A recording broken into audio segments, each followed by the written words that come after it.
music stand here, right here, that we could use for the projector, maybe. Wake But I don't know that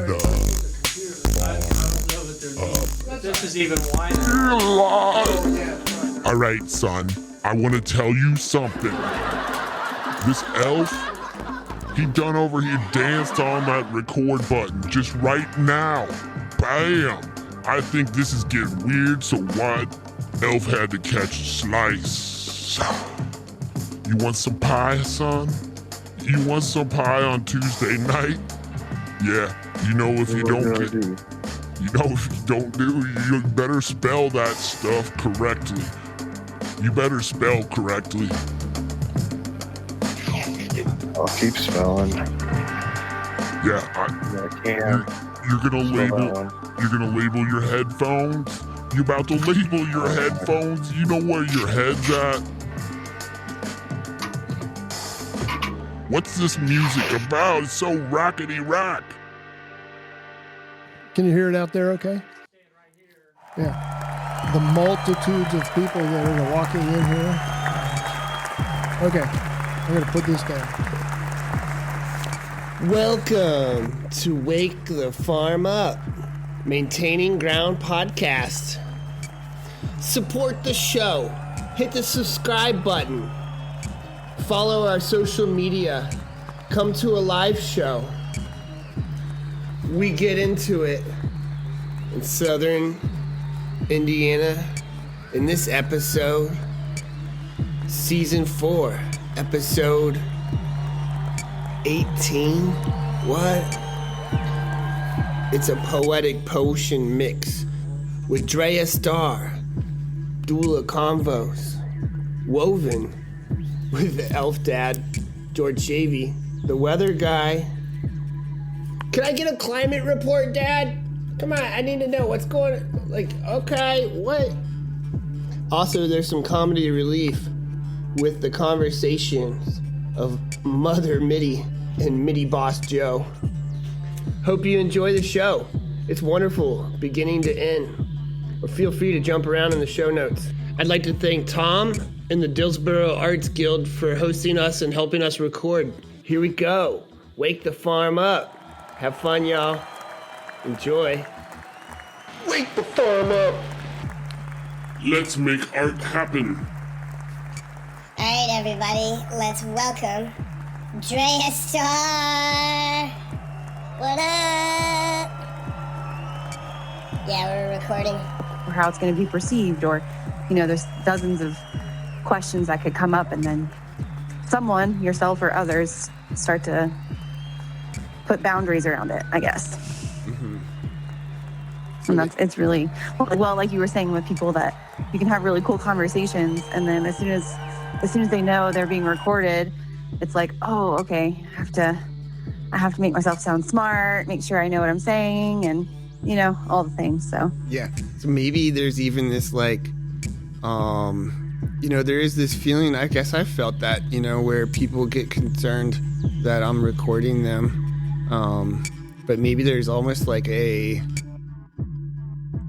level up in the conversation when somebody there's almost like like you said, you want to start thinking of more intelligent things to say, like when you're recording or something, it's like, I don't know. I don't have to do that, I guess, because I know that gets I think that naturally gets mixed in what people are saying when they're just being themselves, Yeah, it does. But you see that, and not everybody does, and not everybody's experienced it like you have also.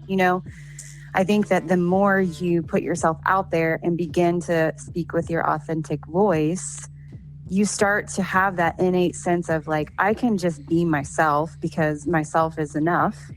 And I have a lot of cool things to say. And I also have a lot of really dumb shit and mundane things to say mixed in all of that. And that's all good, Yeah. But if you don't have a lot of practice doing that, that can be a really scary and vulnerable thing to try to start doing, Right.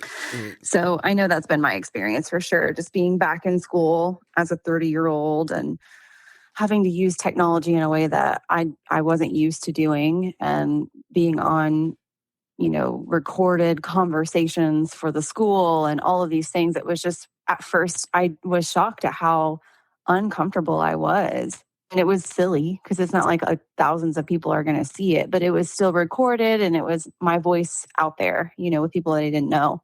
Yeah. So it took me a minute to relax into that and trust myself and to be really gracious with myself and to try to find my authenticity through that. I love your authenticity. I mean, just like the vocabulary of poetry that you just flowed with right there is just so much of, I get images, like I think in images a lot. I know sometimes I can get myself to thinking with like I'm hearing things and there's like letters, like I'm reading a book or something, inside my head. But most of the time it's like colors and images and, different vocabulary tones and it's the animalistic sound of another human creature that's like sharing sounds. And we're at this like level of sharing sounds where these words can create things and images and colors into us from how we've either experienced those words, like you use the word gracious, like just like how it came out was just like gracious itself. Like it, like, I mean, you could say the word in a not so, I don't know. Let's try to say that word in a not gracious way. Gracious. I mean, even trying to say it rough, it kind of almost sounds like there's some grace into it, in like a funny troll way or something. Like gracious. I think of my grandma saying "good gracious." Good gracious. Like that's like the it's like the most negative way I could possibly say, and even that it emotes a feeling. It emotes like a sense of forgiveness, which is what the word means. And so, I get what you're saying for sure. I love that, and I love how if you can be gracious with yourself and forgiving and flow with that, then you do find your true voice. And there's a lot of power in that in your everyday life. That a lot of us don't get to tap into. So yeah. I love that. How can we make it more like, should we make an app, for people to be able to tap into it? But like you download the app and it's like an app that you don't download on your phone. It's just like one that you like pull in from like a cloud. Haha, literally like outside, you just like hold your hand up and it's like, like create your own little connection there. Flow. It's like, it reminds me, what you're saying reminds me of Qigong, like how they describe the thread that's connected to you in the outer universe or whatever it is. It's like the Qigong highway or something. Don't. Yeah. I think that so many of us feel like we have to have something important to say also, which is kind of annoying. That's important. Yeah. Everything's important. Everything that you say is important, even if it means nothing, And I think that that's where the concept for me of non-attachment and trying to, break those attachments that I have to my egoic persona that I'm attached, that we all have, And I think that when you start to bring that to your conscious awareness and see how silly it is that keeps you from just being in the flow of conversation or arriving in a space with confidence and ability. It's kind of funny how that keeps us from being our fullest self. Even though like that's what it feels like you're protecting something important, but really you're just keeping yourself from being in the moment with whatever's happening. The present, breathing in, like you get stuck in some pattern or something like that, you behave out of a pattern from, the past and how the world around you has trained you, almost like a dog, like, if like a dog is trained, that every time they see a bone, they're supposed to jump up and spin around in a circle. That's like what they do when they see a bone or something, It's, like we can detrain ourselves from our trainers if we're not feeling that comfortable about it. And we can, we're human creatures that can really get into this flow with the ecosystem to liberate ourselves. And that's a big feeling, when you get into the flow and it's like a liberation in a certain sense, because you're like, you have this autonomy of being in your autonomous flow, but it's also a unification because you are connecting into something bigger than yourself. And it's, it's way more than your little ego autonomous self. But, part of our wiring is to have some ego that protects and takes care of yourself. And the ecosystem is kind of like, set you up to be like that. It doesn't, For sure. and that, that can be maybe perhaps where, things like greed can kind of creep in where it's like, I really want to take care of myself really, really, really well. I'm going to have my own ecosystem inside the metaverse, and then I'm going to collect, Bitcoins. Meanwhile, out in the real ecosystem, it doesn't matter anymore to me. Yeah, it's wild. It's a mind trip for sure to think about all of the different facets of the modern society and how we can explore ourselves in things that don't matter at all, but they seem to matter so much. And I think that there's a place for all of that, but I know for me, I think that your ego, like you were saying, I loved how you said that, something like the autonomy, like being dropped into your autonomy is so important. And when you get connected with whatever it is in the ecosystem that calls you and helps you feel as if you're some small part of this bigger, grander thing, it's autonomous and it makes you feel small, but also important. And I think that that's where you get the light, the shadow and the light side of all things, And yeah, the ego gets a bad rap for all the things that it can do that are destructive. But like you were saying, it does have a protective mechanism. And I love that we're so multifaceted as humans that we can, if we are given an opportunity and we take it, we can sit with both of those as like a paradox, and see them coincide in their opposite but equal roles in our own psychological experience, because we do need our egos, but we also need to be so unattached from the outcomes. And, if we can do that, often the most successful people that are actually happy in their success they're honestly detached from some kind of outcome. They're in the flow of the purpose that they have. They're like purpose-driven people. And I think that that's what keeps me, purpose. Yeah, like the opposite of purpose is like, on accident. Yeah. Sound good. We're down at the Dillsboro Art Center. Here, you want to test this out? I might ask you a question. Bob, the heck this picture is all about? No, I just copied it from someplace else. That's good. And Virginia, do you really believe that looks like the sky that we have around here? Is that a paint by number? Oh, no, we're not yeah, each month. So I'm the weather guy. Can everybody see the slides okay? Dana, you're going to be my test guy. Can you see this stuff all right? Oh, okay. All right. And Bob Mattingly, stand up, Bob, professional photographer from Rising Sun. And Virginia Kramer, professional artist. Oh, maybe not professional. From where? What Farmers Retreat. Okay, sounds good. Okay, we're going to start off with something to do with art. And so we're talking about art and photography, but there's another kind of art as well. So let's take a look at it. What the farm?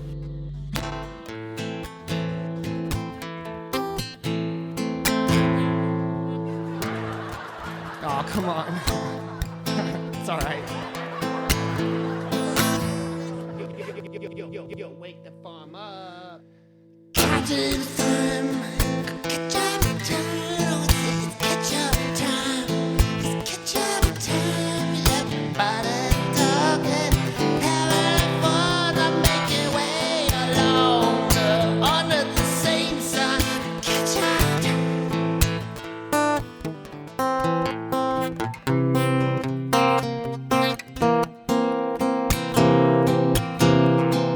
all that weight that you carry on the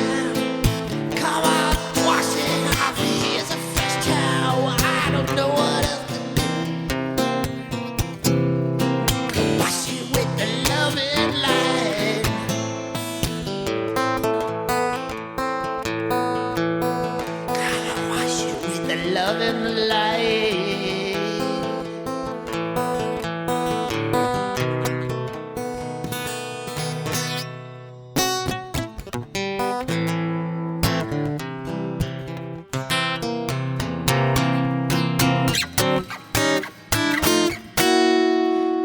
Wash it with the love and the light you got.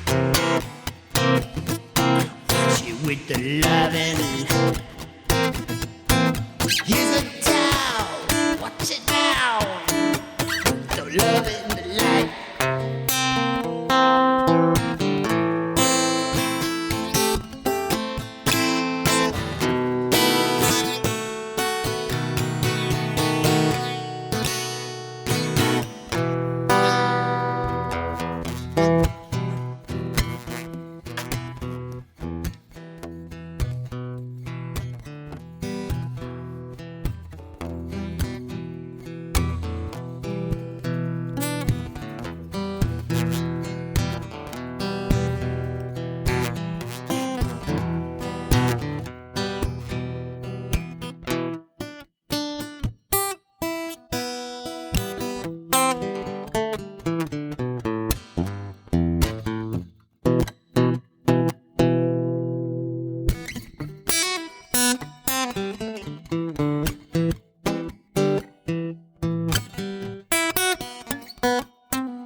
Watch it with the love and light.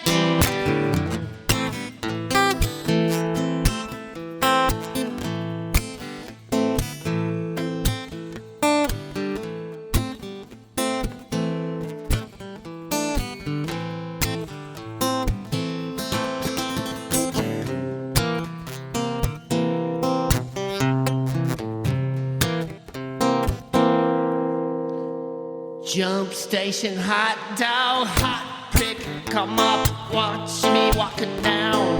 You might think that I'm a little small fry in town, but been there before. Beyond me, I adore nature on the floor. The sidewalks cracking, yo. Come no more, you're gonna need that flip up, and you're gonna get that book out, and it's gonna all waste away. Cause it didn't even have anything authentic to say.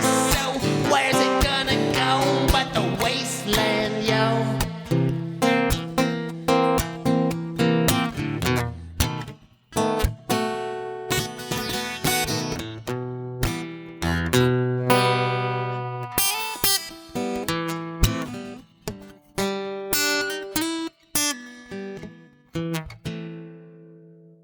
Switch with the love and the light.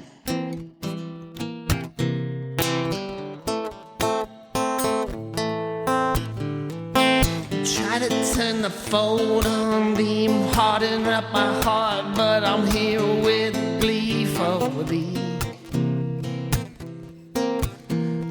Gotta wash your own hay. What the heck, you know you stay where the nature's playing its game to see. And I just find my way in it, you see, cause that's my nature.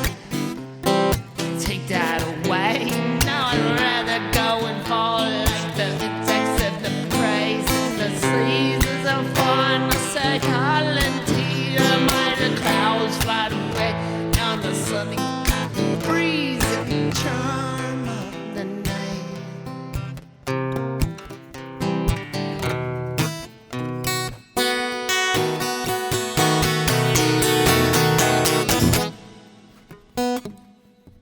Yeah, dopa chakata. Oh shoot, come on. Yo, wake the bomb up.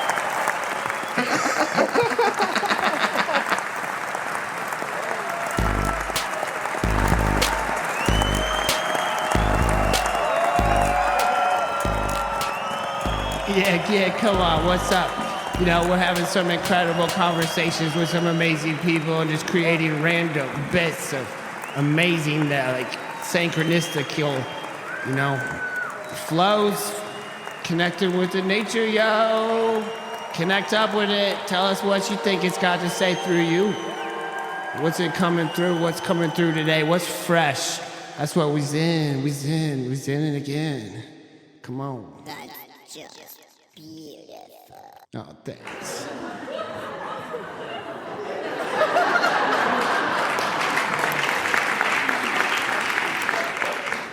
Bob's going to review some of his photos. I originally had on here that Bob would look at f-stops and apertures, and Bob looked at me and said, "We don't do that anymore. Everything's pretty good. I just got to tell it what I want it to do." So he's going to talk a little bit about Photoshop. He said that's where he really puts his artwork to good use.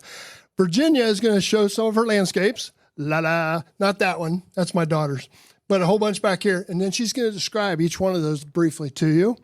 And then we're going to have a test. Not actually a test. I'm going to give out little pieces of paper, and you're going to draw your favorite weather event that you like, that you can draw. That's what I'm talking about. Wake the farm up, yo. Okay, so how do artists and photographers portray the weather? Well, you see it every day.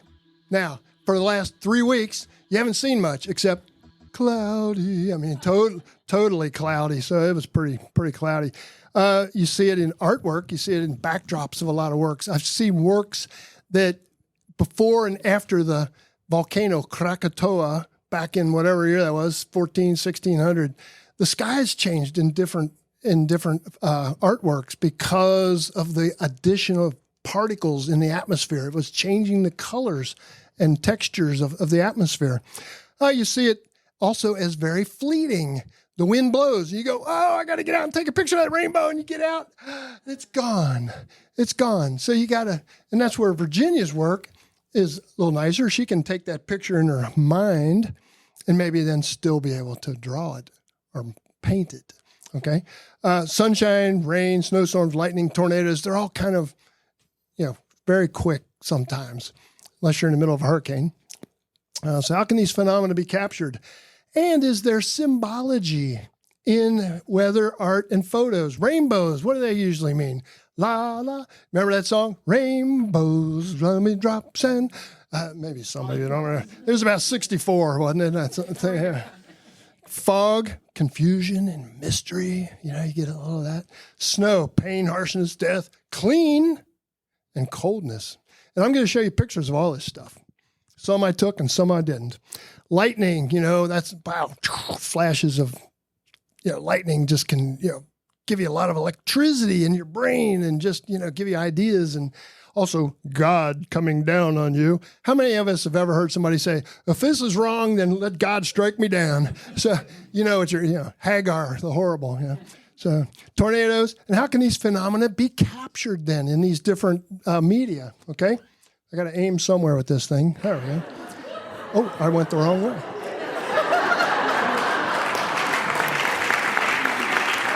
I think it's a newer word, kind of formed maybe from saunter and wander, but it's it's kind of defined as the realization that each random passerby is living a life as vivid and as complex as your own. Mm-hmm. So it's like the thought of that. It's like the realization in your own mind of that. Mm-hmm. And that kind of I just felt that word come up because of what we were talking about, and like that, balance of ego, feeling like your autonomy, and that balance of feeling like in that autonomy, you have this purpose that's something bigger than yourself because you're in this connection and we're all one. So yeah, with that sonder, when you see a random passerby, it's that feeling, where you might just appear as that extra character in their movie that's leaning against the wall, sipping a cup of coffee, waiting for your bagel to be toasted or whatever. You know what I mean? Right. That's all they might see you in their vivid and complex life, as they pass by. Right. I love thinking about that. That's why I love to people watch. I don't get to do it as much as I did when I lived in the city. But when I was in college and when Justin and I were going through school together, we worked downtown in Indianapolis and we shared a car. So we had to sit and wait on each other, whether it was from, getting out of class or getting done working at the hotel or whatever it was. And so we would have lots of time to just sit and wait. And so I had a lot of time to just watch people. And I didn't have words. Like I didn't have, like you're saying, the vocabulary to fit that feeling. But I remember sitting and watching people and feeling that, like imagining that maybe they glance at me, maybe they don't. Doesn't matter. I'm still like that filler, that extra in their movie that stars them. That is their life, and that there's so many complex stories, and yet somehow feeling super connected to all of it at the same time, even though I'm not. I'm just like a little me, you know. And the narrative part of the story, it's not about me, but I'm there still. And so, yeah, I really love that word. I'm gonna have to look that up. That's cool. Yeah, I love like even thinking, you know, me, I like to think even beyond our human egos too. And just even think about how like I could be walking in the city and there might be a pigeon standing on the sidewalk and it looks up at me with like a hunk of hot dog hanging out of its mouth or something. And, you know, it's like I'm just like a passerby in this like complex, like vivid life that's right there, like foraging somebody's hot dog chunk that fell off and nesting in these like cliffs of like glass and concrete and, you know, creating their whole life there. And, you know, based off the living ecosystem that's existing there with all of its, you know, all of its folds and curls and cycles and warmths and colds. Yeah, it's really cool to think about that. I think that is what is so appealing about animism for humans. Animism. Because, well, it's like the belief that everything has its own existence. I'm not a scholar on it or anything, but the whole idea is that, you know, the tree is a thing that has a life, or the rock, or like you said, the pigeon. And so like there's a animistic view of the world is so appealing because it brings meaning, but it also makes things so it's like a level playing field at that point, you know? Like if the tree also has a life, then how could you elevate yourself above the tree, you know, from an egoic perspective? And I don't know, there's something really cool and appealing about that idea to me. I read this book by Sophia Strand. It's called what is it called? I think I sent it to you actually. It's about the divine masculine, but she goes through the stories of like Dionysus, and she's trying to rewrite the perspectives that people have on what the divine masculine is, and like the patriarchal stories that have been told don't have to be the way that we continue to tell them, is essentially where she goes with the stories. And such a great book. It's called The Flowering Wand by Sophia Strand. Cool. And she talks about breaking down those hyper heroes tale stories and making them mean something different for our modern time. And so it just makes me think of like the animistic version of Dionysus, and how, you know, he lived with the animals and he was the god of wine and sex and love and all of these things. But what did that really mean during the time that it was written, and what can it mean for us now? Right. And I think a lot of it has to do with living or breaking away from our current status quo. Like you were talking about earlier, like with your daughter, thinking about you as this like magical elf who doesn't do the 9-to-5 thing, and, you know, kind of rebels against that, and seeing these two opposing worlds coincide and live parallel to each other. And I think that a lot of people are trying to break away from that, but they don't know how, because we don't have good myths around it, you know? We don't have good stories to tell that show us a way through it. And she talks about that. I think it's really cool. It's a really cool concept. Yeah, I think a lot of it's a, you know, we live in forests that have never existed right now. There's, you know, trees from all over the planet that live in the eastern hardwood forest here in the United States. You know, there's Asiatic plants, there's African plants, there's European plants, there's even South American plants. And, you know, there's, you know, so many different I want to say to you Aussies, there is some Aussie plants that grow here too. Mm-hmm. But there's like, when this is happening, that's like exterior. It's what we observe outside of ourselves. And, Right. you know, when you catch up a little bit into a certain sense and put yourself into the flow of the ecosystem, we're living in mental health places, you know, environments of interchanges between species and existence of the life in the forests around us that have never existed. So we're getting into these places in our heads that are never existed. And I sometimes think we get confused. We're like, maybe that's not supposed to be there, but nature put it there, right? It's like these different Right. Asiatic plants Nature coming supported to it. America. Yeah. It's like nature put it there, and it's there because of our mental health state and what we're creating into our heads now, and what we're, you know, like it's almost like this globalized forest in some ways, but it still has its own unique place because the new forests that are in Washington state are totally different than the new forests that are here. There are strong pockets of the remnants of old growth, you know, of what is, and those should definitely be like, you know, held sacred and protected and like, For sure. you know, observed, and like, you know, species that are, you know, fragile. Like it's our human stewardship to want to protect and, you know, encourage that. Definitely. Yeah. But the, you know, creating genocide in the world on people is also creating genocide. We're doing it on plants. We're doing it, you know, to our own mental thoughts, you know, that, you know, we have mental thoughts that are naturally wanting to grow just like the Japanese honeysuckle is. And there's ways to harvest it for medicine. There's ways to prune it so it doesn't hurt the other tree. There's ways for goats to eat it and turn it into soil. There's just so much beauty there. There's not radiation coming from it. There's not toxic chemicals coming from it. Why? Like, so like our sick mental health space thinks that that's what we need to do to create the forest and put our ego onto what we think it is.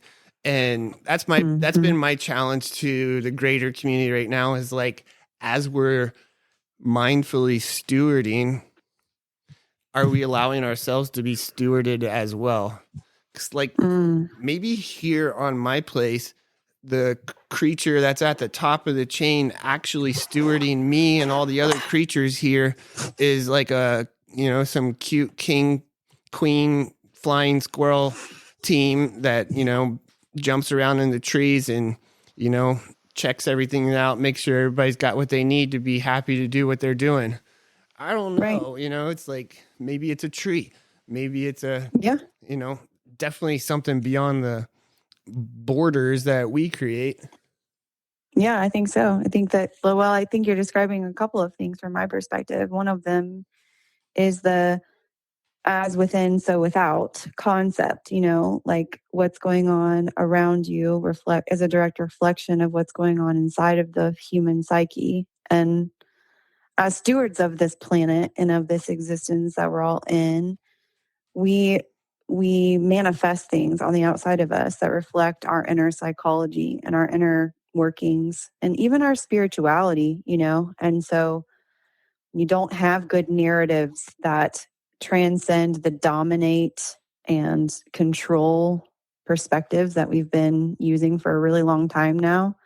You do see that trying to, you know, tear things down and eradicate what is seemingly out of the ordinary or not supposed to be there or whatever. And so I think that there's a lot of people in very various ways trying to transcend that. And almost like you were describing, what you were describing to me was like an alchemization of these things rather than a dominance of them. What can we utilize them for?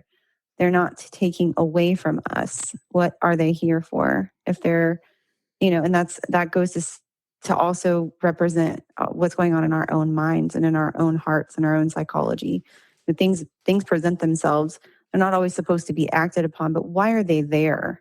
What's going on inside of you that came up? And I think that you and I were talking last winter about, how hard winter can be, because you have to slow down and, things come up and make you feel down. And sometimes it's so important to, instead of trying to medicate that or run away from it or whatever, just to sit with that and see what is coming through and why. And maybe you won't know consciously, but somewhere, some way, it'll reveal itself to you in the right timing. And I think that, like you were saying, plants are the same way. Like, they didn't just happen to grow there for no reason. They were supported by the earth to grow there. So what can we do to alchemize that?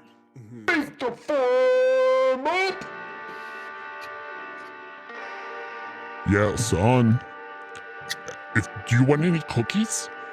Would you like any cookies? I I'm made some fresh diabetic. cookies. Diabetic. Don't forget to eat your oatmeal, though. Yeah, the green oatmeal. They're dripping with the honey sauce. Just like you like it. Huh, son?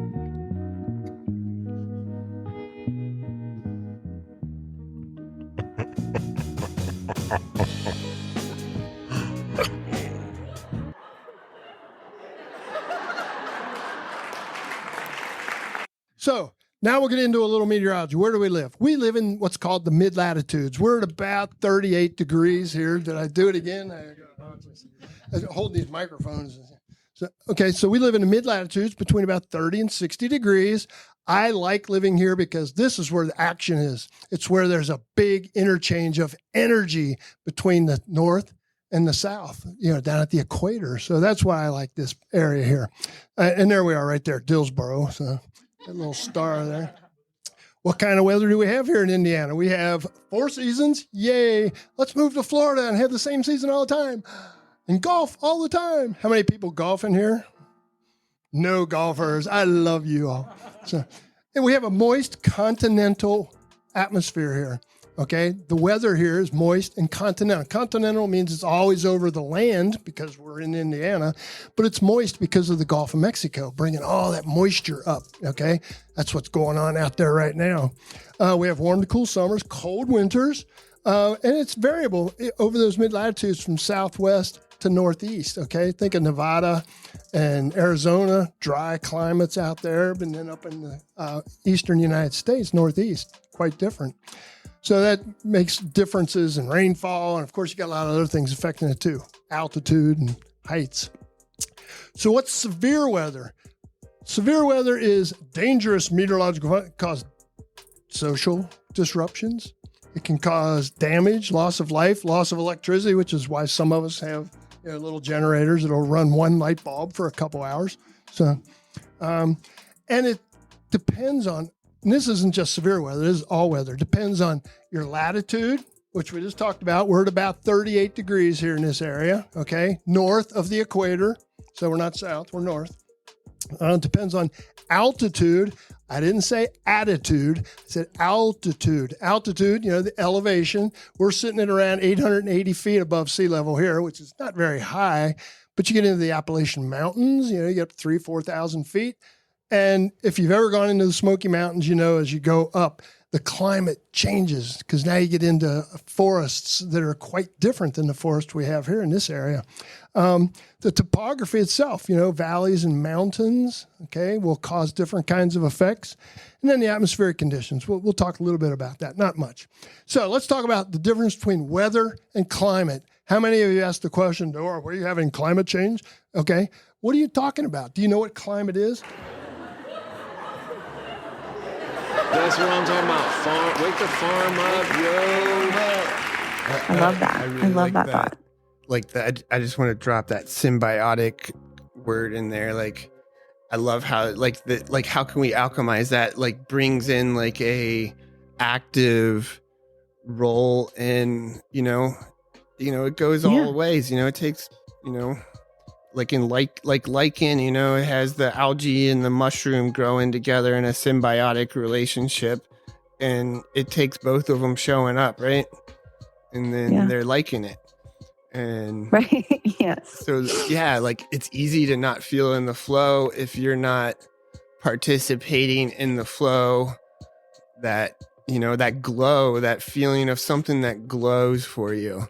And if you go for it, you're going to feel good. And the ecosystem's going to see that and feel it. And it's like a whole nother pivot even sometimes, it's like when you're in a deep conflict, that's when it's like hard, when you have to go and sit with these things. But when you go and can sit with it and feel it, like go into your underworld and, feel what the mycelium's doing with all this stuff under there and then feel the glow and grow towards it. Yeah. Yeah. I mean, well, we were talking earlier about the conflict is what, builds you up resilience. And I think it's no different when you look at the world and the state of things and even your own experience. And, you have to experience conflict. It shows you what you're made of. It points you in the direction of what needs to be worked on or what needs to be released. And that symbiosis that you're speaking of, it really is being able to look around and know that you are a small part of a bigger thing. And what can you do to play your role so that other things can do their job and pick up where you cannot. And so I love that. I love that thought also. It's really powerful. And it's definitely been a life lesson, a life theme in my experience of. And what's so cool when you were describing that is how, I didn't always think about things this way. I grew up in a very average Christian perspective. I didn't know any of these things, but it was like once you're exposed to a piece of that, it feels easeful. It feels possible, even when you're met with the massive resistance of the way that things work. But there's something so attractive about it, even if it's such a foreign idea, the very first time you're exposed to it. And I think that's what we're seeing with a lot of people. There's a lot of people going back to come forward. They're relearning things that would have been lost if they wouldn't have decided to, just plant a garden or learn to bake bread from scratch and start sourdough and drink kombucha. And, there's so many different examples of these concepts of people trying to bring it back down to being in the flow of existing as a person and not trying to dominate this existence out of itself almost. I like all those things you described are all like human dances that we do with natural things, to bring them into our lives, like, making a kombucha, you're creating a little microclimate for this to cultivate and turn into something that we can drink that tastes good. And, it's like nature's moving through us one way or the other, breathing it in, eating it. When we can dance with, parts of it, make an herbal preparation, make a tea, make a spot to sit in nature, all these things, interacting with it, we're touching it, we're smelling it, it's an interactive experience. Like sometimes for me, if I feel really out of the flow, and I say this a lot, but I like to sniff moss and, it's just like you blast your head with a bunch of oxygen and then all of a sudden, like the little patterns even of looking at them, like kind of get your brain going and then you just kind of know what to do and the momentum takes over you from there. Right. I know we've overprescribed ourselves with all of these things that we think are supposed to help things, whether it's, mental stuff or just whatever it is. And there's so much power in the simplistic experience of looking around and putting your feet on the ground. You don't have to have a scientific study to feel the impact of that, truly. Wake the farm up. So today's weather is like today's news. You pick up a newspaper, you read it. Okay, that's the weather today. Climate is more like picking up a history book. Okay, so it's more like an accumulation of data that gives you averages and norms and high levels and low levels of different temperatures and wind speeds and all that stuff. You still with me, Dana? All right, cool. So wait till I get to the parabolic equations. I'm kidding.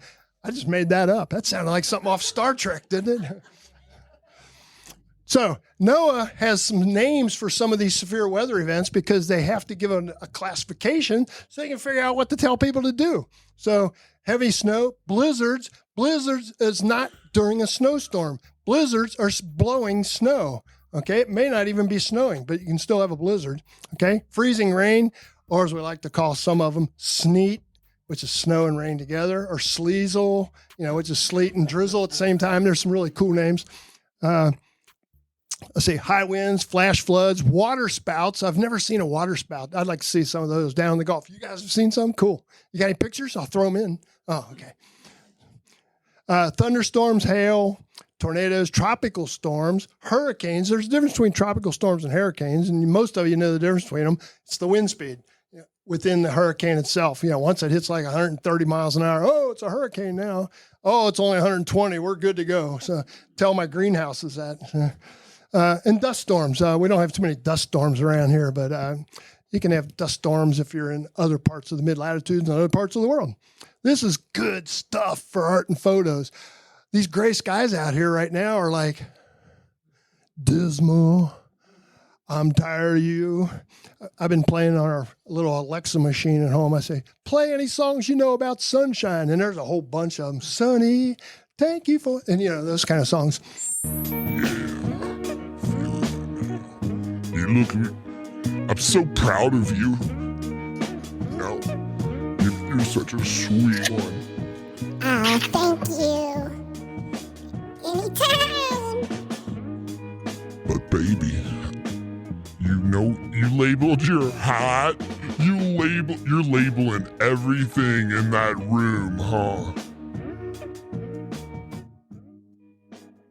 Did you label the room?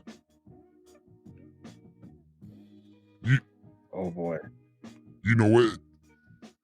You know what I say about labeling things? You gotta start with the room, son. And if you don't start with the room, you're gonna have to label yourself not having any cookies on Wednesday. That's right. And after school, you're gonna come home and you're gonna do my laundry. All right, son? Here, do you want some applesauce? I don't know how to do laundry. Well, you better learn. We'll do it for you, Joe. Hey, how you doing, buddy? Just came in from the astral plane. That's right. It's over there. So where do we have our weather? Right down here in the bottom called the troposphere. It's the bottom 10 kilometers. So if you're going up to about 10 kilometers, called the troposphere. And these are just temperature profiles showing the temperatures decreasing as you go up till you hit that tropopause. And then it starts going up instead of down. I said up, but I meant down. So you can see it decreases. And again, it's just to give you a little flavor that, we don't just measure the wind speed, wind direction, all that stuff down here, because that wouldn't tell us anything. It's three-dimensional, okay? So scales of motion in the atmosphere. How big is it? How long does it last? And why do we care about different scales of motion? Because if we know what's going on a larger scale, it's going to give us a little more indication of what's going on right here where we live, okay? So we're going to look at planetary scale, synoptic scale, macroscale, and microscale, okay? And that little girl's holding the whole Earth up. I thought that was kind of cool. So planetary scale, we got sunshine coming straight from the sun, okay? And they're parallel rays coming with each other, and they hit the Earth. And here at the equator, this is 1 square meter. How many people know what a meter is? It's about that big. About that big. Okay, so 1 square meter of energy is about 2 kilocalories per square meter per second. Okay, and if it comes in here at the equator and hits an equator that's a flat plane also, you get that much energy. But that same square meter of energy up here spreads out because it's tilted away. Okay, if you remember any of your trigonometry or anything or geometry, you know that, if it's at an angle, it's going to be a bigger area. And so it doesn't get as much sunshine, as much energy. So that means we got more energy here than we do here. So what's that do? It causes this kind of stuff. Okay, the Earth is getting more energy here. So how many people have ever boiled a pot of water? So I'm going to show of hands. Okay, good. So as you're boiling that, what happens? The bubbles form at the bottom and they start rising to the top and they set up a little circulation system. That same little circulation system's going on right here at the equator. And so at the equator, whenever you see a photograph of the Earth, you'll see a little girdle of clouds around the equator because of that activity, bringing that moisture and that heat up. Heat rises, okay? You guys remember that from physics in grade school, right? So, did you have physics in grade school? I don't know. So down here you got more energy coming in from up there. So what happens when you have cold air? How many of you people, again, this is the exercise part. How many people have a refrigerator? Okay, everybody's got a refrigerator. And you go out there in the middle of the night and you're hungry. Your spouse, friend, whoever's in bed with you says, "What are you doing out there?" He said, "I'm getting something to eat. I'm hungry. It's 3 a.m. So open the refrigerator. What do you feel? Cold air coming down on your feet, okay? Because cold air sinks, okay? It sinks. And so if you got warm air going in in the top and cold air coming in the bottom, guess what? You just set up a little wind circulation system in your kitchen while you're getting your tuna fish and crackers, okay? So that's how the wind is set up. Now, we got one other thing that affects that. The world turns. So because the world turns, we get some other weird effects. And I'm going to give you one name. This is going to be on the test later. Coriolis effect, okay? So we won't talk any more about that. It's on the test. Synoptic scale. Synoptic scale, they named that after years and years and years. During World War II, they finally said, you know what, we need to nationalize the weather service because, you got this weather service that's collecting data at 10 o'clock in the morning, and this one at 2 in the afternoon, and this one at 3:30, and that one at 4:22. And nobody was doing it all at the same time. And so how do you get a picture of what the weather looks like if everybody's doing their measurements at different times? So to get a synopsis of the weather, they said, let's do it all at the same time. Let's do it at 5 till the hour. Everywhere, all the time, every hour of the day. And so that's how they started getting the same weather data across the whole United States. And back in the 40s and 50s and even the 60s, we were taking that data and putting it hand-drawn on maps and then teletyping those maps to other people to figure out what's going on. Where's the high-pressure systems? Where's the low-pressure systems? Where's the cold fronts? Where's the warm fronts? And all that stuff. Of course, now we got computers do all that number crunching, so it works out pretty good. So anyway, this is a cold front right here. Cold front means there's cold air behind it pushing down into Texas. This is a warm front here, the little half bubbles, half moons, and it's got warm air behind it pushing north up that way, okay? Just give you an idea of which way these things move and where they go. So I just thought I'd give you I thought they were cool looking figures. So cold front, you got a cold air mass. Cold air is what? Heavier or lighter than warm air? Heavier. So it's pushing under the warm air, and so you get these nice cumulonimbus clouds building up in front of it.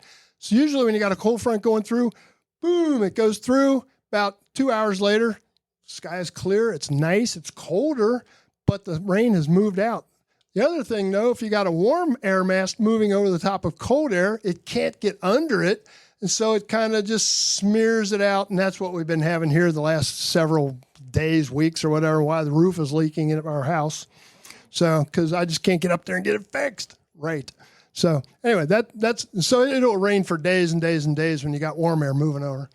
Okay, mesoscale. We've done planetary and synoptic. Mesoscale is about the size of the Cincinnati area. We are within the mesoscale reach of Cincinnati. So, you'd look at several hundred kilometers, miles, if you like miles. Okay, so here's some different phenomenon that take place on the mesoscale. So, flow near a ridge, urban heat island. Okay, when you're in an urban area, it actually is warmer than the surrounding rural areas because of all the pavement, a lot more fuel being burned and all that kind of stuff. And then here's another mesoscale event in the atmosphere, a huge thunderstorm building up. And we're going to look at the dynamics of a thunderstorm. You're going, what? We're going to look at the dynamics? Yeah, just a couple pictures. So, okay, this is back to you now. Pop quiz, oral part. Name some weather events that you like. Or that you don't like. Ricky, I'm going to call. I know everybody's names. I can call everybody. What? Yes, sir. What hurricanes? Okay, we get a lot of those here. Sorry? Do we get a lot of those here? Not here. Okay. Why we like them, right? Dan, where are you? Oh, there you are. What kind do I like? Yeah, and what kind? Just name a weather event. Tornadoes. Okay, tornadoes. Anybody got any more in the back? Catherine? That's Catherine Tall and Carl back there. What kind? Spring. I thought you said green. I thought, oh, you and Rebecca ought to talk. Wait till you see the sky in her artwork. So, anybody else got any? Bob? Vacations? That's a weather event. It doesn't matter if it's rain or anything. Yeah. Cincinnati Zoo. I don't know your name. Pratt. We've met before. Vacation on snow days. Snow days, yeah. Snow. Okay, so I just threw a couple more up here that rain and hailstorms and hail, snow, freezing rain, sleet, hurricanes, tornadoes. You guys got all those. Fog. You're going to like the last one. You're going to go, what? Oh, not that one. Scirocco's, Chinook ferns. Okay.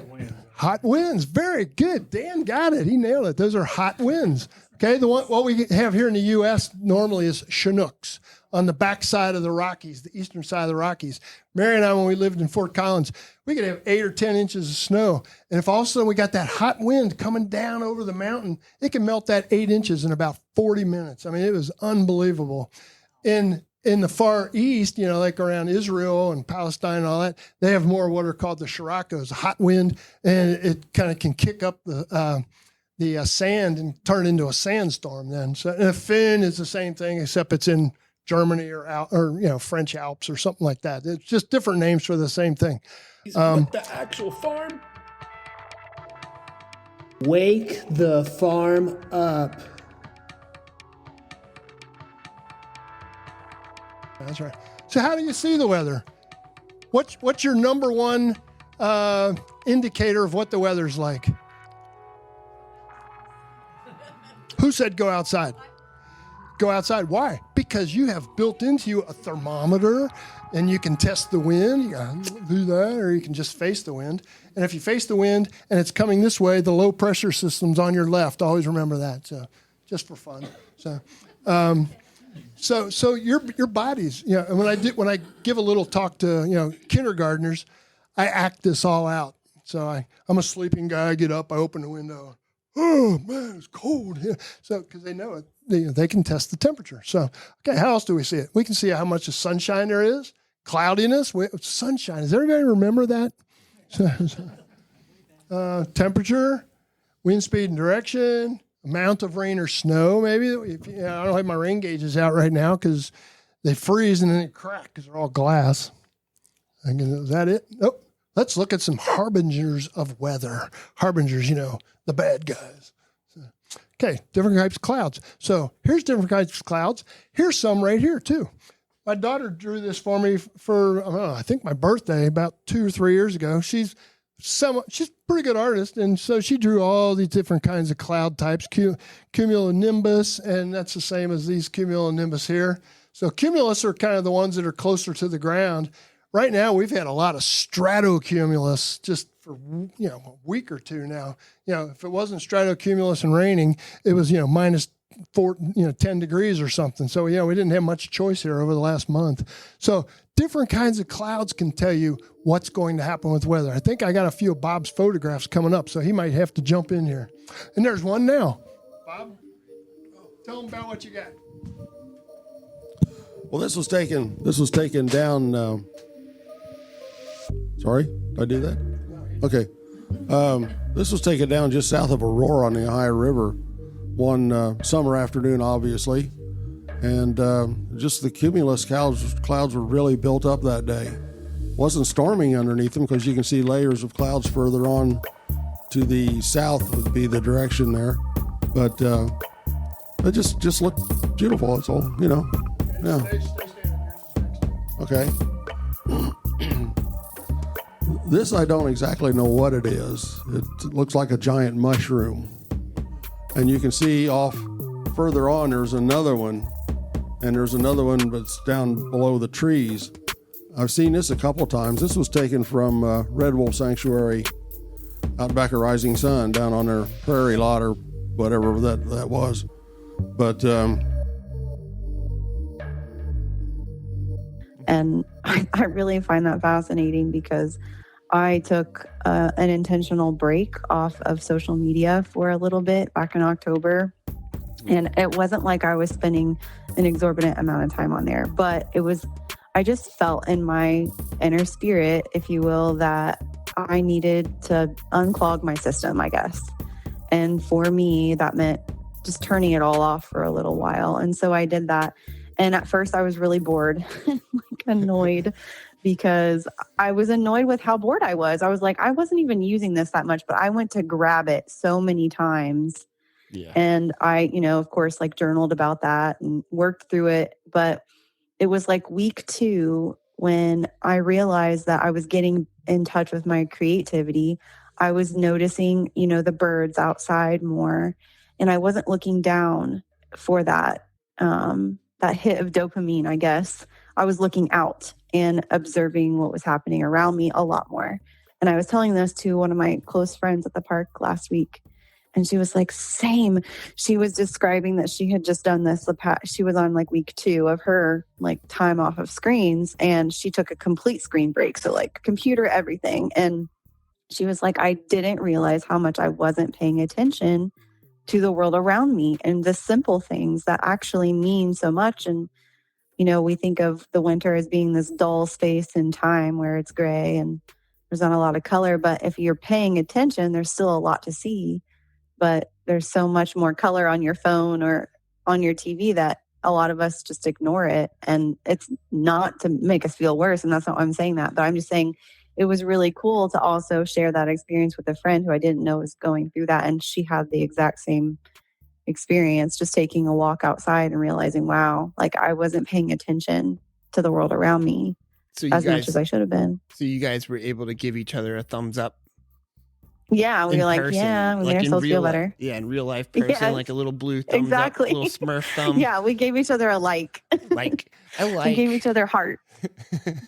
Yeah, no, it was really cool though. It was really cool to like talk about that because I don't know, I have a hard time with technology, but I love it as a tool. And so I'm trying to find its place in my life instead of me trying to find my way through it. Mm-hmm. In a way that it feels dominating for me. Because it does. It definitely feels like it's taken over things in a negative way. And I don't always want to think about it like that. So I have to take, my own accountability there. Swell, yeah. Yeah. Wake the farm up. I hope y'all having a good time and you've made it this far in this show. This is some brilliant stuff, isn't it? I hope you're enjoying a face-free show. There's no video, so you can enjoy knitting or cleaning or doing some cooking or playing blocks with the kids. Come on, let's go. Let's have a good time. Whatever you want to do. Working on the farm. Rainbows. So we're going to talk about some different things. Rainbows. What are they? What are they in art or photography? They can be signs of happiness, kind of frivolity, or I'm going to go find that pot of gold. So I didn't ask her, but she just made this for me. My granddaughter drew me a rainbow. And she got the colors in the right order. Everybody knows the colors, right? Roy G. Booth. Red, orange, yellow, green, blue, indigo, violet.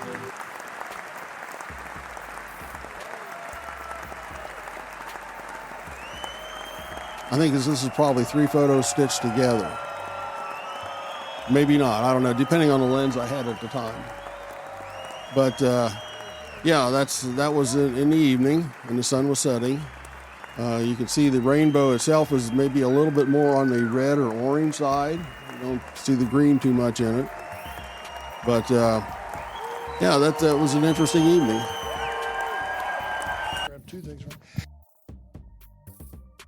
How Are you labeling things, Joe? That's the room. Yeah.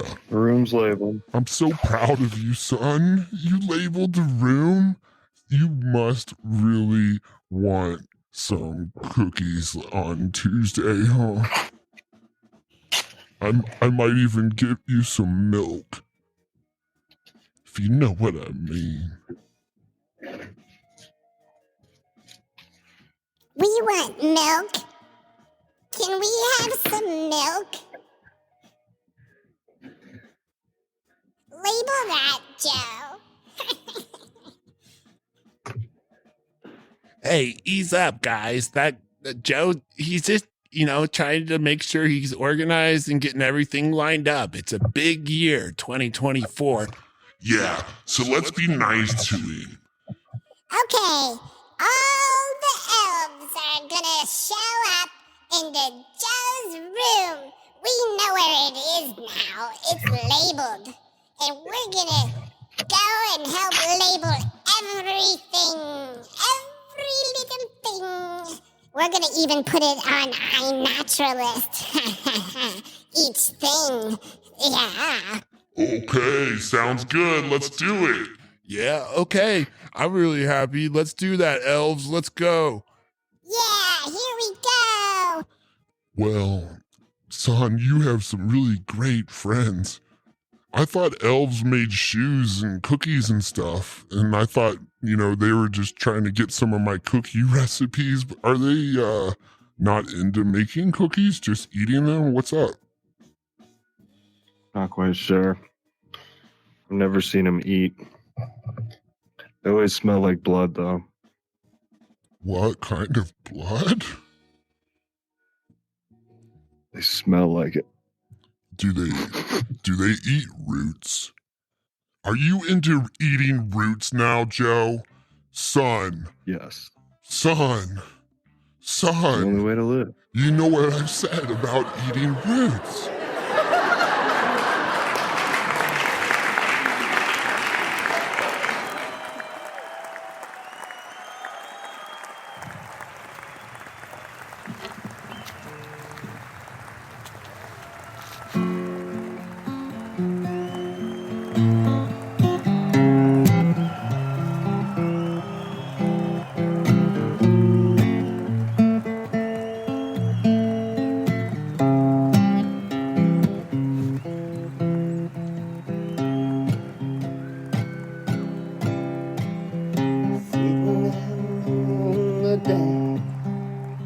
Sunny, sunny shine. Feeling the wheels of time as they come around again. The birds that call their song, and I know it won't be long. Oh no, sitting up on top of the world. Said you'd rather be in Kansas than somewhere close to me. Said that's fine, Joe. Your own good company. But when you find the tablecloth is dirty and not fine, remember the way I took good care and cleaned mine.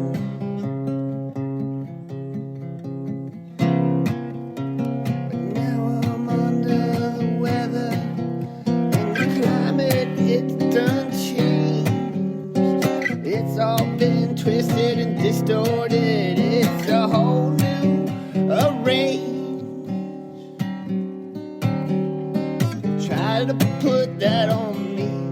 Tell me it was 'cause of me and my family and how we would buy things from the store. It's like the corporations don't take account no more. I'm just trying to have my child some cupcakes for their 5th birthday. I don't know how to do it. The squirrels will show me someday. Grind up some egg acorns and I'll head on down my way. Say this old society bullshit can have things on its own way. Put its money on a pedestal. Put its money on a pedestal, but I ain't no fool. I might make you laugh or cool you down with a sound bath, but you know I got wrath. But I'm out here on my own path, so get your own stash. Here's a little pinch of mine, just to know that karma, it come back around in time.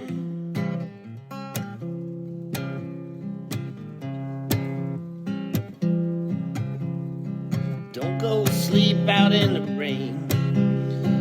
You got places to stay. And if you got a little time, help me put up some hay. Make it when the sun shines. So you're gonna have to stay when it ain't raining no more. But if you do, I'd love that, so come on down and help out. There's plenty of earth chores. There's chores everywhere beyond the boundaries of our souls. We just gotta dial in our autonomy into the greater ecosystem, our role. And no matter what they say, they'll try to turn you another way. Try to get you to subscribe to some other thing and tell you it's a better day. Until they charge you the toll and say they only gave you 3 months free. So now for the rest of your life, you're gonna have to pay the fucking fee. So go get on the computer, download your fucking apps. It'll tell you when to eat, to sleep, and when you can take a nap.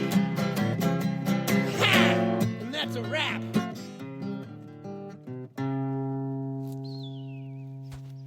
Do that again, Hawk. Or Woodpecker.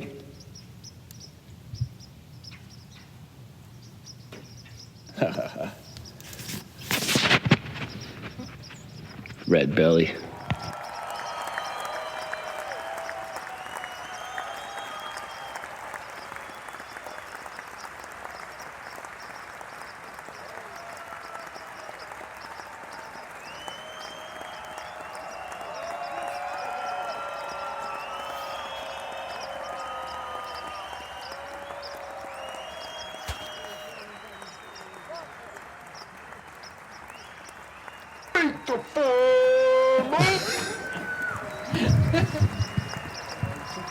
Stealing my thunder for later.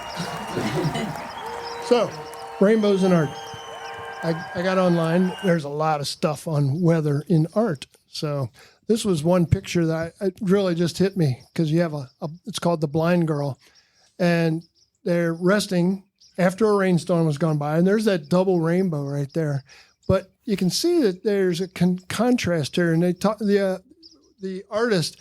I didn't talk to him. He's not been around for a while, but they had a little write-up on this particular artwork, and they said, this contrasts what the experiences are. The young girl, she's looking over there going, wow, peace, and she's wandering, looking at that double rainbow going, wow, cool. And the other girl really can't see it, but she's still content. She's got the warm sunshine on her face. So just thought I'd put that in there. And there's my permission. You see what it says, used without permission. So. These are called mammatus clouds. They're usually a sign of some storms coming later. Mary will tell you about what mammatus means later. So, but you can kind of tell what they look like. So this is a little bit on cumulus clouds. So my grandmother, whenever she would hear it thundering outside, she would say, "Donnerwetter nach einmal." And I think it just means thunder weather, very bad. And she would get scared, start lighting candles and saying Hail Marys and stuff. So So anyway, this is kind of, and I think this is kind of what Bob had in that one picture. It's the anvil. He had just from a different angle of it shearing off the top, because it shears off the top, and then you got this overshooting tip. So, and this is up probably at around 40,000 feet above the ground, these guys. So then you got the wall cloud down here, and this just gives a little dynamics. We're not going to worry about that. So, oh, and that symbol right there is the symbol of a thunderstorm. So sometime when we're over here for an art gallery show, I'll wear my meteorology tie, and I'll show you it's got about 100 different symbols on it for different kinds of things. So this is not art, but to me it's art. This is from a WSR Weather Service radar, 57, which have been around since the 40s, and they're still using them. And the intensity of the signal gives you an intensity of the rain that's going. So these reds and purples, it's really coming. It's coming down. And I have a picture to go with this. This is what the actual wall cloud actually looked like that was coming. I didn't take this. Okay, a friend of mine took this one, but look at that cloud. Can you imagine being on this road, driving into that? I'd be going the other way, maybe. I don't know. But pretty tremendous cloud coming there. This one speaks for itself. We want you to think just like this lasagna, Joe. Would you like some? Hey, easy now. Wait, do I still get to put labels? Just want to label everything. Yeah, why do we gotta, what? Make sure you spell correctly though, okay? Okay. He's doing just fine, Joe's mom. We love Joe's mom, though. We just sent some elves over to her house to help make cookies. I heard that. I heard that come through your ears. Are you talking to somebody else right now, Joe? No. Are you like one of those techie kids that have like all these things and like you label them and then you know how they work? No. Why would I do that? What? You're such a good son. I'm so proud of you. You just my mouth. You just my mouth. Get it off. Don't label my mouth. I don't need that label. I need to be able to breathe. Can you spare me? Okay, is it okay? You're gonna label my chin. You like my chin, Joe?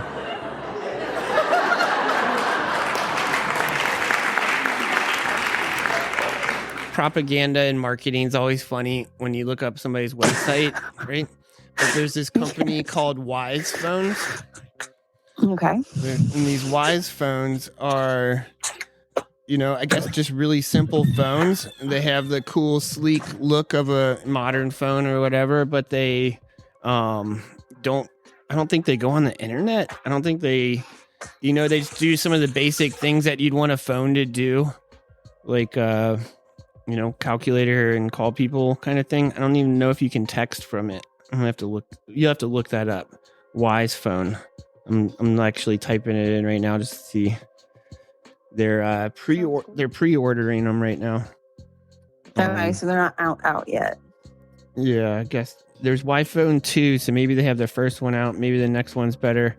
I don't know who these people are, what their intentions are, but I think their intention is to help people to be able to have phones without getting so lost in them. Yeah, I mean, it's a real thing, right? I mean, we're all actually experiencing that. It's not something that we're being dramatic about. It's a real thing. It's addictive. I guess there's like some kind of maybe I'm not sure. I can't say for sure exactly. I'm reading the instruction manual now. And but I like this. It says without constant ads and notifications, Wise OS can help you be more deliberate and mindful about the content you consume and the time you spend on your device, leading to healthier digital habits and better overall well-being.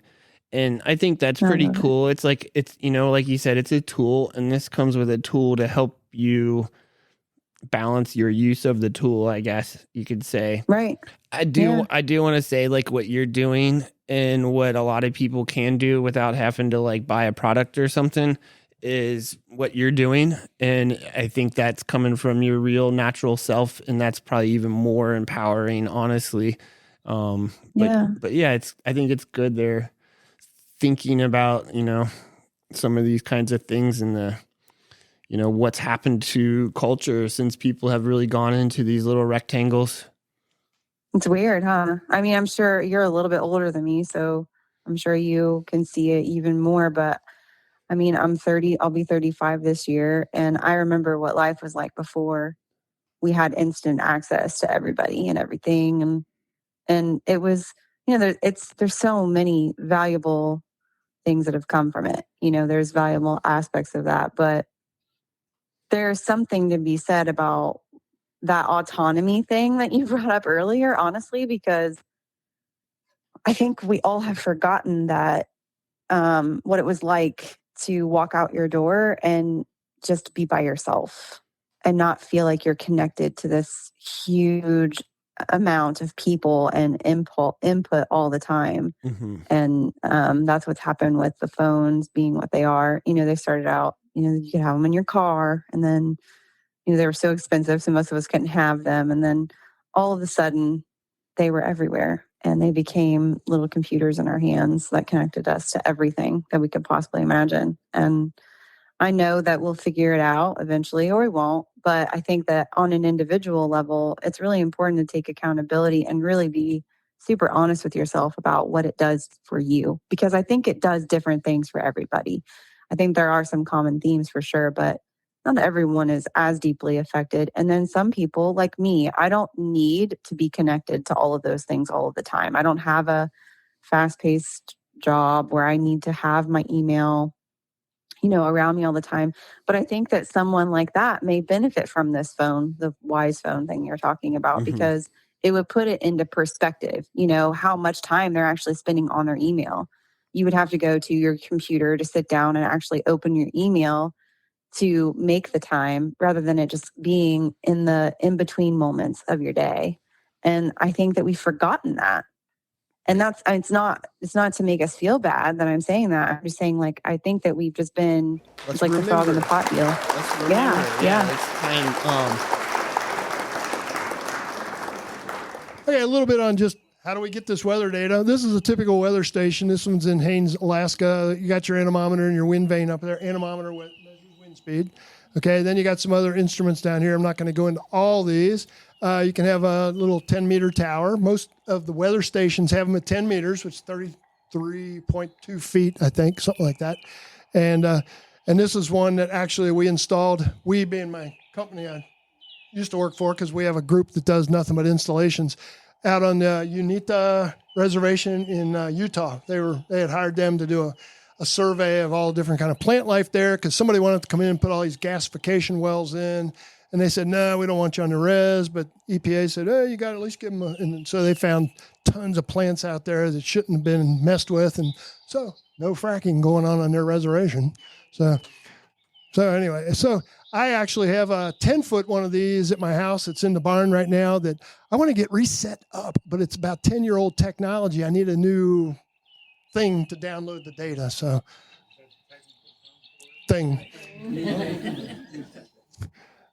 data downloader, data logger. So I just want to show this one because this is an experiment I was working on with another guy at Colorado State. This is your anemometer. It's just a little propeller anemometer. It just has a little propeller that goes around. And then it also has vanes in two different directions. So it would give you wind direction both in this way, the horizontal, as well as the vertical. So it give you little differences there. And I want to show you my 1964 Ford Falcon van that we drove everywhere in Colorado with our American flag curtains in the windows. And there's another type of wind indicator that you can check anytime you want. So, but if they're near a building, don't believe the way the wind's blowing, because the building will influence where the wind is blowing. It's got to be out in the open someplace. He's talking about flags. So where do we collect meteorology? at all these places in the U.S. So we're sitting right in here. So if I can find the Ohio River Valley, so we've got there's 4 or 5 stations around here. The biggest one, of course, is at the airport, and the biggest upper air station is in Wilmington, Ohio. There's not as many of those, only about 100 or so. But all this data is collected every hour and put into a central computer system in Kansas City, and so we can get pictures of the atmosphere, pretty good, pretty quick. Wake the farm up. Okay, this is Vincent van Gogh called Reaper with Wheat Field and Sun. I thought it was interesting. He made his sky green. That was very interesting. And so I put down a few things that I thought it showed. Work. It was very aesthetic and a little intense. And you hardly even notice the farmer they're harvesting until you look for him. Why do you think that sky's green? Because it's Vincent van Gogh. So we're going to jump to this millennia, 2009, because now people are doing artwork on their phones, their iPads, and this one I thought was really interesting. Rain on a studio window. He just did this on his iPad. This guy's still around. I thought he was pretty interesting. So, and that to me says contemplation. This one was over in Richmond, Indiana, and there had been a pretty good storm that it came in, and a couple of us actually wound up getting in an underpass and painting. And this is the field I seen after the storm had went through, but it was still kind of rainy, and I just loved the field and everything. Switch done. Oh, that helps. Well, we'll start with that one. I think I really have it clamped in there, though. You do? Okay. Well, Yes. I won't move it. Okay, this one was down on the Ohio River in Mount Vernon. And in April, early morning, and I just loved watching the towboats just working the barges and everything going back and forth. But the sky was just, had all these oranges. And so that's what just really drew me to it. And it helps the contrast of the buildings. So let's see what else I wrote. Oh, and just picking up the colors of the sky in the water. And, but just making all the hills in the background, trying to make them look like they're going back also. So the softness that's in the morning light too. Well, thank you.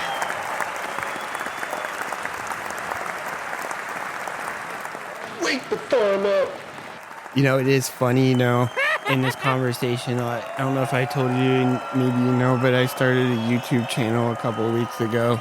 And, it kind of came from people asking me to have it, on YouTube and to be able to have some video content. People want to see what's going on at the live shows. I know for the last couple of years, my intention was to create an audio show because, I don't know, I like listening to music while doing other things and not looking at the screen. But Yeah.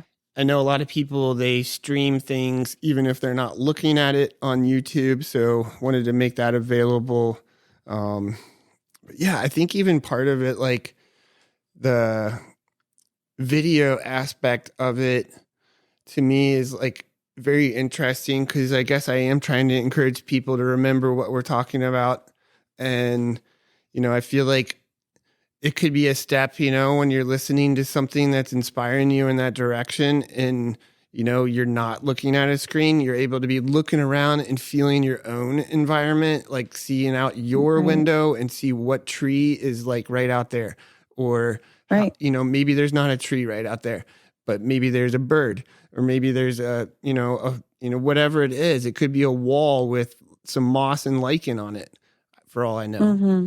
But nature's around you, and just like being able to look at it instead of your screen while listening to this show is ultimately what I was ideally like kind of going for, with the podcast. But trying to open those doors more to share it, and see what it naturally wants to do, and not stress out about it on the way. Yeah, I don't think there's any stress about it at all. I think it's really cool to have access to your face and to the vibe of what you're doing. And I don't think that there's any absolutes with that. I don't think that it's all bad or all good. I just think we all need to take back our own sense of responsibility for ourselves and the way that it's impacting our lives. And that takes honesty, and it takes, in my opinion, it takes taking a step back and really evaluating what it looks like for you. Because it's easy. It's easy to get complacent and numb to what effects it's actually having on you and the people that you love and the relationships that you value with yourself and others. So, I know for me, I like to look at it like a tool. It's a tool. So if I want to watch a video, I'm thinking about that. What's my purpose? What's the reason I'm doing this? Is it for entertainment? That's fine. I'm not going to make myself feel bad about that. But I'm just trying to be honest what it is, why it is I'm using the screens, or why it is I'm carrying the phone or whatever. Because I don't have to be super spiritual about it. It just is what it is. I'm living in this life with this massive amount of information in my pocket. So how am I going to be responsible for it, and where am I going to place it every single time I pick it up? Mm-hmm. And keeping focuses and flows and keeping connected. It's a tool. Mm-hmm. It's a tool. It's a tool. It's a really great tool. I think there's been a lot of benefit for a lot of people through having access to so many different ideas. Like, some of the things we've talked about, like learning about ecosystems and how everything works in symbiosis, and all of these things, they weren't as accessible just 10 years ago as they are now, and they are growing. And I think people getting access to them is a huge part of that, a huge reason why. And finding your communities and finding people with like minds, and so it's been so inspiring in many, many, many ways. So I'm not against it. I just think that, like I said, being really honest about the role that it plays in your life and the balancing of it all, because it can steal your flow. It can steal your creativity. You can take on other people's creativity and forget your own. So, we all have our own talents and gifts. We don't want to waste it. Yeah, thanks for sharing and recording with me for the last half hour or so. Like, people have been loving it. Like, this is amazing. Like, you're so special to me here in the Elves here. We love you, Drea Star. Everybody give a shout out. I love you too.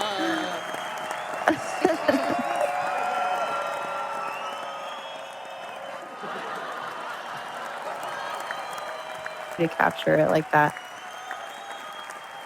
I was telling him one night I was coming up 50, and right where there's a ridge when you come up from Aurora, and it's dark, and my headlights kept hitting something. I could see something off the side of the road. I'm like, what is that? And it's lightning. And then all of a sudden I could see swirls. It was a small tornado, but it was a tornado coming up the ridge, and I'm driving right in that direction. I did not know which way to go. I just floored it. And it must have jumped. But there's my tornado.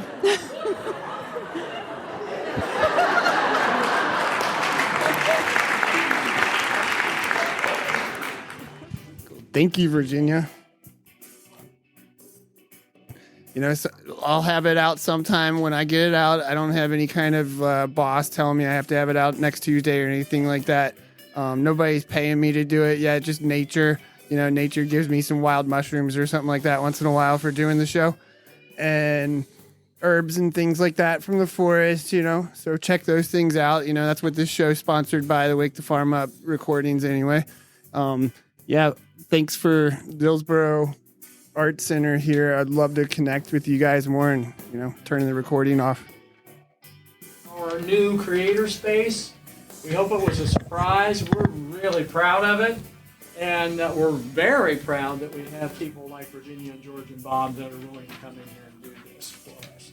This is part of our Tuesdays at Arts series. It's going to be every Tuesday, every month, 6 o'clock. We'll have something going on. First Tuesday is music. Come and bring us an instrument or sing a song. Second Tuesday is the writers group. They're always open to new members. Third Tuesday is life drawing. And we had 7 degrees outside and 8 people here drawing last 2 or 3 weeks, 2 weeks ago. Fourth Tuesday is what we call 5 minutes at the mic. Come in, talk about something for 5 minutes. George can't do that. So. Give him like 6 slots there. But we had a good time with that. We had several people who wanted to come in and talk about history, talk about your family, read a poem, tell a story, whatever you want to do. It's your turn for 5 minutes. And then this is the 5th Tuesday surprise. There are 4 or 5 fifth Tuesdays this year, so the next one's coming up in a couple months. We'll have some other surprise. So, we're just trying to make it happen here. That's all it's about. All what it's about. Again, thank you to George and Bob and Virginia for sharing with us. Thank you for coming in. Sign the book on your way out. We want to know that you've been here. Take a look. This is a preview of our next show. The show doesn't actually open until Saturday, but you can sneak in there and look around. The artwork's in there. And just stick with us because we're going to make a splash in 2024. I keep saying that. We're going to do some great things. So hang out with us anytime you can. There you go. Awesome. And if they have an idea for one of those tips,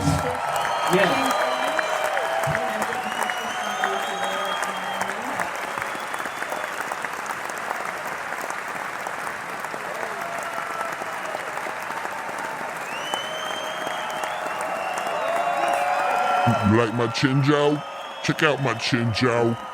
Chinjo, Chinjo.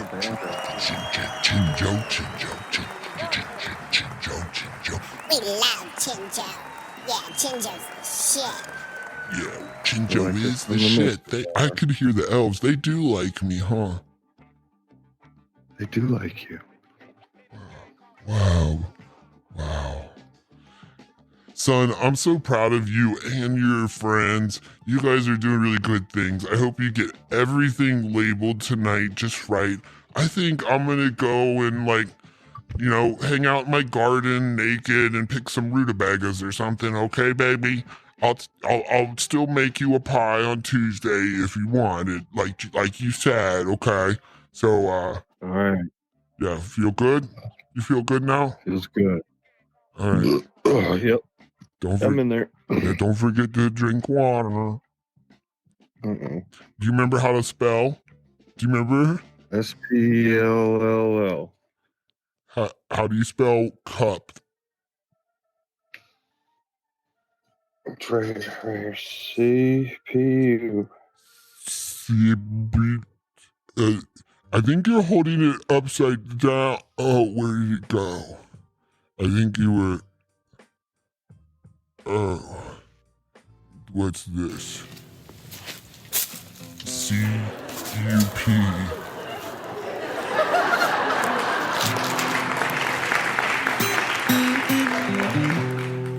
Soggy day. I'm having a boggy day. It's okay, 'cause a day's a day. I'm happy to be here, hey. Even if it's a bottom of the bottom day. I'm here with me, I'll climb up a tree and I'll see what the bottom might be. Down in the roots are deep. There is nothing I can't keep. Everything's twined with worms and vine, and the roots are fine.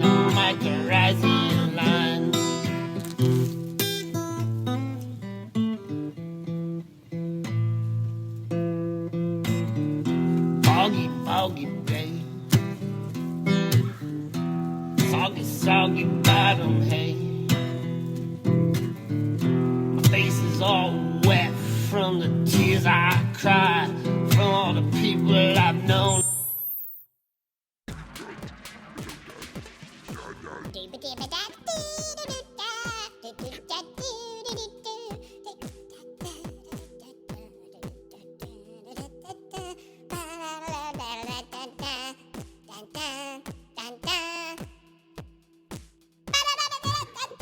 Label that shit, Joe. You should do an exercise, Joe. Let's work out. Let's go. Ha. Boom, cha cha.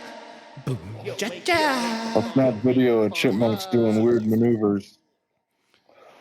That's what you're Chop 'em visualizing. up. Yep. That's pretty cool. Chipmunks doing exercises. This is your great grandmother.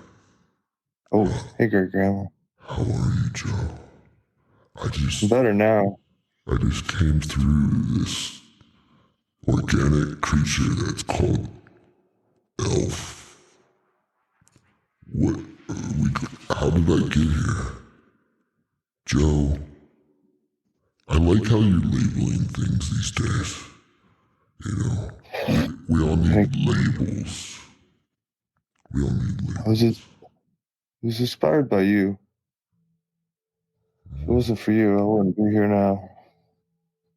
I wouldn't have been there then either. We're here for you. We're here for you, Joe. We're here with you. We're here with you all the time, and we want you.